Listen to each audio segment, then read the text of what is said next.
સાબરકાંઠા જિલ્લામાં આરોગ્ય વિભાગ મારફતે અમારા નેતૃત્વ હેઠળ લાલન પાલન નામનો પ્રોજેક્ટ લેવામાં આવ્યો છે. એમાં 2000 જેટલી સગર્ભા માતાઓને પસંદ કરવામાં આવી છે, જેના વજન 42 કિલોથી ઓછા હોય. નવેમ્બર 2024થી આ પ્રોજેક્ટ શરૂ કરી એપ્રિલ માસથી 19,264 જેટલી કીટ માતાઓને આપવામાં આવી છે.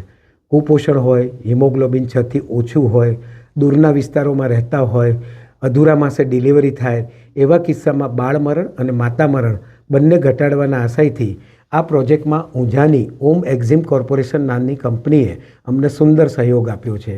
આ પ્રોજેક્ટ અંતર્ગત રસીકરણ, નિયમિત દવાખાનાની મુલાકાત, ડૉક્ટરો દ્વારા નિયમિત ચકાસણી ઉપરાંત આયર્નની ટેબ્લેટ્સ એમને આપવામાં આવે છે, મલ્ટીવિટામિનની ટેબ્લેટ આપવામાં આવે છે, પોષણયુક્ત આહાર ઉપરાંત ખજૂર અને ચણાયુક્ત કીટ જે બને છે એ દર 15 દિવસે આપવામાં આવે છે.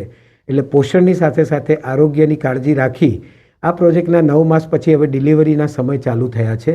એ દરમિયાન એક કંટ્રોલ રૂમ ઊભો કરી અને એની પરિણામ પણ જોવામાં આવશે અને લોકોનું આરોગ્ય અને આ બંને ક્રાઇટેરિયામાં સુધારો ધ્યાનમાં રહે એ ધ્યાને લઈ સંપૂર્ણ લોકફાળાથી આ પ્રોજેક્ટ જિલ્લામાં કરવામાં આવ્યો છે.